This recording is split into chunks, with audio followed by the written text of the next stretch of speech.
Hello,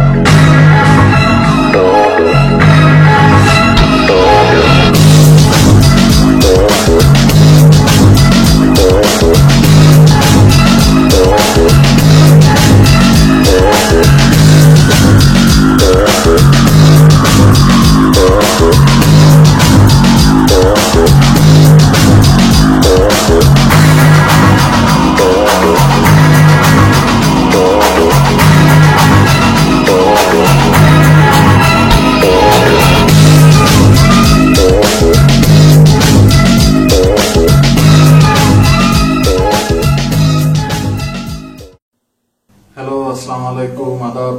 আপনাদের সবাইকে আমার দ্বিতীয় ভিডিও লগে স্বাগত জানাচ্ছি। তো আজকে আমি যেটা নিয়ে আপনাদের সবার সাথে যে এক্সপিরিয়েন্সটা শেয়ার করতে যাচ্ছি সেটা হচ্ছে যে এনা বাস সার্ভিস। তো এনা একটা বাস কোম্পানি, বাংলাদেশের বিভিন্ন রুটে তার বাস আছে। তো আমি বেসিক্যালি ঢাকা থেকে সিলেট বা সিলেট টু ঢাকা যে রুটটা, সেই রুটে এনা বাস সার্ভিস নিয়ে একটু আমার যে পার্সোনাল এক্সপিরিয়েন্স সেটা শেয়ার করতে চাই আপনাদের সাথে। তো এনা বাস সার্ভিসে আমি প্রথম দিকে চড়তাম না কারণ হচ্ছে যে এনার নামে দুর্নাম আছে যে এনার গাড়ি প্রচুর অ্যাক্সিডেন্ট করে এবং অত্যন্ত দ্রুত চালায় বেপরোয়া গতিতে। এই কারণেই আসলে অ্যাক্সিডেন্ট গুলো হয়। তো এই কারণে আমি দীর্ঘদিন ধরে এনা বাসে চড়িনি। তো প্রথমবারের মতো এনা বাস সার্ভিসে চড়ার অভিজ্ঞতা হয়েছিল আমার 2015-এ ঈদের সময়। তো সেবার আমি নর্মালি গ্রিন লাইনে যাই। তো গ্রিন লাইনের আমি টিকিট পাইনি, তো এই কারণে এনার টিকিট কেটেছিলাম। সম্ভবত এসি হিনোর যে তাদের এসি কোচটা আছে সেটার টিকিট কাটি। আমি হতভম্ব হয়ে গিয়েছিলাম যে এসি বাসের ভিতর তারা স্ট্যান্ডিং যাত্রী নিয়েছিল। There are people standing inside the bus. It was really weird. আমি এখনো কল্পনাও করিনি যে এরকম হতে পারে। কিন্তু পরবর্তীতে শুনলাম, আমার এক কলিগ বললো যে এনার নাকি অনেক ভালো সার্ভিস চালু করেছে, 3 সিটার এসি কোচ নাকি তারা দিচ্ছে। তো এবং আস্তে নাকি চালায়। তাছাড়া পেপার পত্রিকাতে পড়লাম যে তারা নাকি যাতে স্পিডিং করতে না পারে এই কারণে নাকি ইঞ্জিনে লক দিয়েছে যে 80 মাইল পার আওয়ার এইটার উপরে উঠবে না তাদের স্পিড লক। তো এই কারণে আমি আবার সেকেন্ড টাইম এনাতে যেতে উৎসাহিত হলাম। কারণ এনাতে গেলে অবশ্য আমার সুবিধা হয়, কারণ যেহেতু তারা মহাখালীতে নামায় এবং তারা 5 দোনা দিয়ে বেসিক্যালি ড্রাইভ করে নিয়ে যায়। তো মহাখালীতে নামলে আমার সুবিধা হয় বাসায় যেতে, যেটা গ্রিন লাইনে গেলে রাজারবাগে নামলে আসলে আমার ঢাকাতে আমার বাসায় যেতে অসুবিধা হয়। সময়ও বেশি লাগে, কারণ দূরত্ব বেশি, পয়সাও বেশি লাগে। এই কারণে হচ্ছে যে আবার এনা বাসে চলার সাহস করলাম গত ফেব্রুয়ারিতে। তো এবং চলার পরে যখন গেলাম তাদের কাউন্টারে, আমি তো অবাক। তো সুন্দর কাউন্টার, পুরো কাউন্টার এসি করা, বসার জায়গা সুন্দর, টয়লেট গুলো ঝকঝকা তকতকা পরিষ্কার, এবং বাসও মাশাআল্লাহ ইন্টেরিয়র খুবই সুন্দর। ইউনিভার্সিটি যে 3 সিটার সেটা খুবই সুন্দর ইন্টেরিয়র, খুবই কমফোর্টেবল। হেডরেস্ট আছে, তারপরে হচ্ছে যে যথেষ্ট পরিমাণ হেলানো যায় সিট গুলো। সামনে লেগ রেস্ট আছে, লেগ রেস্টও যথেষ্ট পরিমাণ ভালো হেলানো যায় এবং যথেষ্ট স্পেশাস বাসটা। এবং সুন্দর মতো আস্তে আস্তে এভারেজ স্পিডে টেনে রাত্রেবেলা গেলাম। রাত্রেবেলাতেই 5.5 ঘন্টায় নিয়ে গেল। নর্মালি এনা 4 ঘন্টার মধ্যে নিয়ে যায়। আমার খুব ভালো লাগলো এবং সুবিধাও হলো। মহাখালীতে নেমে বাসায় যেতে অনেক তাড়াতাড়ি বাসায় পৌঁছতে পারলাম। কিন্তু সমস্যা হলো এবার ঈদে। তো ঈদে বাড়িতে যাওয়ার জন্য চোখ বন্ধ করে এনার হুন্ডা ইউনিভার্সিটির যে সার্ভিস সেটা টিকিট কাটলাম। বাসে ওঠার পরে বাস ছাড়লো 11:35-এ, আর বাস আমাকে ঢাকায় নামায় দিল রাত 4:15-টার সময়। আর 4:15-টার সময় আমি নেমে আমি কি করব? ঢাকায় রাত 4:15-টায় নামায় দেওয়া মানে একটা বিপদে ফেলা। এবং কোনো কিছু নাই, তাদের কাউন্টারও বন্ধ ছিল।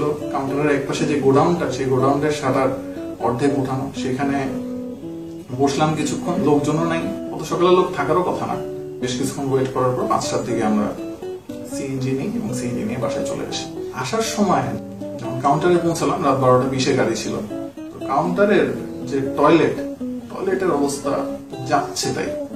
টয়লেটের অবস্থা এতই খারাপ যে মানে টয়লেট যাওয়ার মতো না। কোনো সুস্থ মানুষের পক্ষে টয়লেটে যাওয়া সম্ভব না। ওই টয়লেটে এতটা নোংরা এবং এতটা দুর্গন্ধময়, পুরো কাউন্টার দুর্গন্ধ ছড়াচ্ছিল, দুর্গন্ধে ভরে গিয়েছিল পুরো কাউন্টার। সো আমি সেটা জাস্ট বললাম কাউন্টারে যে আপনাদের তো টয়লেটের অবস্থা খুবই খারাপ, পরিষ্কার করে রাখবেন না। কাউন্টার থেকে আমাকে বললো যে আসলে যাত্রীর চাপ অনেক বেশি, তো এই কারণে। অন্যান্য সার্ভিসেও তো যেগুলো ভালো এসি কোচ সার্ভিস আছে বাংলাদেশে, সবগুলোতেই তো যাত্রীর চাপ থাকে, তো তারা যদি পরিষ্কার রাখতে পারে আপনারা কেন পারেন না? তো যাই হোক, আমি আর বেশি কিছু বলিনি। গাড়ি ছাড়লো 12:20 গাড়ি, বাট আলটিমেটলি স্টপেজ ছিল কতগুলো, সো এটা ছেড়ে আলটিমেটলি উত্তরা থেকে ছাড়তে হলো কত, রাত 1টা বাজলো। রাত 1টার সময় ছেড়ে আমাদেরকে ওই এরকম বেশ ভালো জোরে ড্রাইভ করলো। ইদানিং বৃষ্টির কারণে ঢাকা সিলেট হাইওয়ে অনেক জায়গায় ভেঙে গিয়েছে, রাস্তাটা ভালো ছিল কিছুদিন আগে, লাস্ট 3 মাসের বৃষ্টিতে জাস্ট ভেঙে চলে একাকার অবস্থা। সেটার মধ্যে দিয়ে, সেই ভাঙাচোরার মধ্যে চালিয়ে আমাদেরকে ভোর 5টার সময় নামিয়ে দিল।